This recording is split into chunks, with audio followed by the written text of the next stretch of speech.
Briefing du ministère russe de la Défense. Les forces armées de la Fédération de Russie poursuivent l'opération militaire spéciale en Ukraine.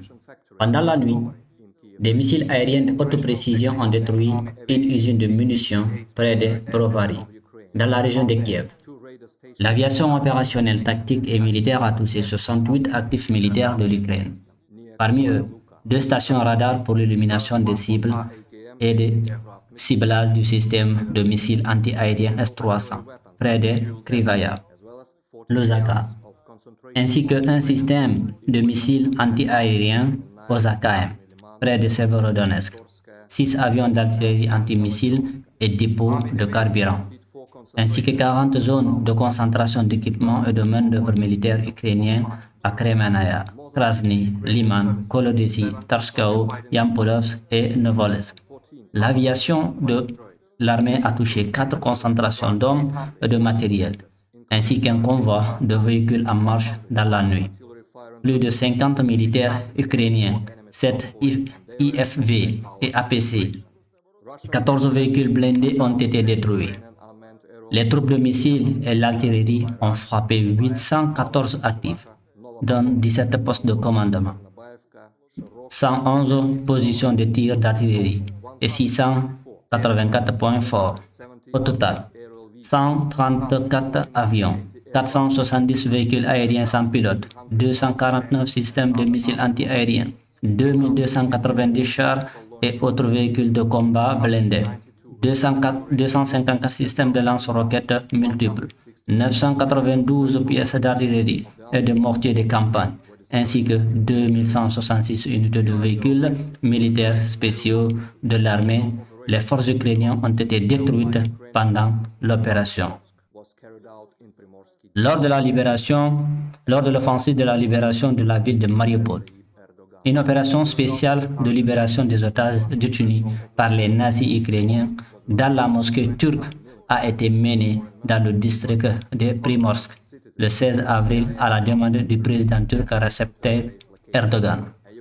À la suite des actions courageuses du groupe d'opération spéciale russe, la mosquée a été libérée et 29 militants, dont des mercenaires étrangers, ont été tués. Otages, citoyens d'un pays de la CEI, libérés et amenés en lieu sûr. Un groupe ukrainien encerclé et complètement bloqué à Mariupol sur le territoire de l'usine d'Azovstal a été sommé de déposer volontairement les armes et de se rendre afin de sauver sa vie. Cependant, le régime nationaliste de Kiev, selon l'interception radio, a interdit les négociations sur la reddition, ordonnant aux nazis d'Azov de tirer à vue sur toute personne disposée à déposer les armes parmi les soldats ukrainiens et les mercenaires étrangers.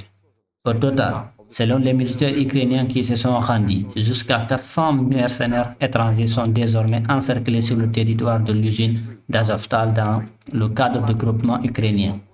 La plupart d'entre eux sont citoyens des pays européens, ainsi que du Canada. Nous avons précédemment signalé que les conversations radio entre militants à Mariupol se déroulaient en 6 langues étrangères. En cas de résistance supplémentaire, ils seront tous éliminés. Depuis le début de l'opération militaire spéciale, le régime nationaliste de Kiev a amené 6 824 mercenaires étrangers de 63 pays en Ukraine.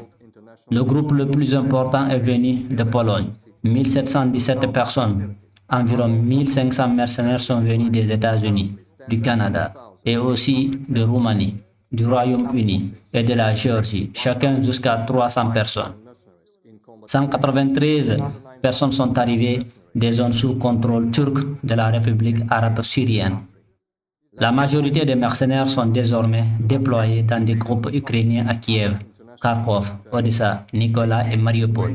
Leur déploiement dans le groupe est géré par le quartier général de coordination régionale de la soi-disant Légion internationale de défense de l'Ukraine dans la ville de Belaya Terkov.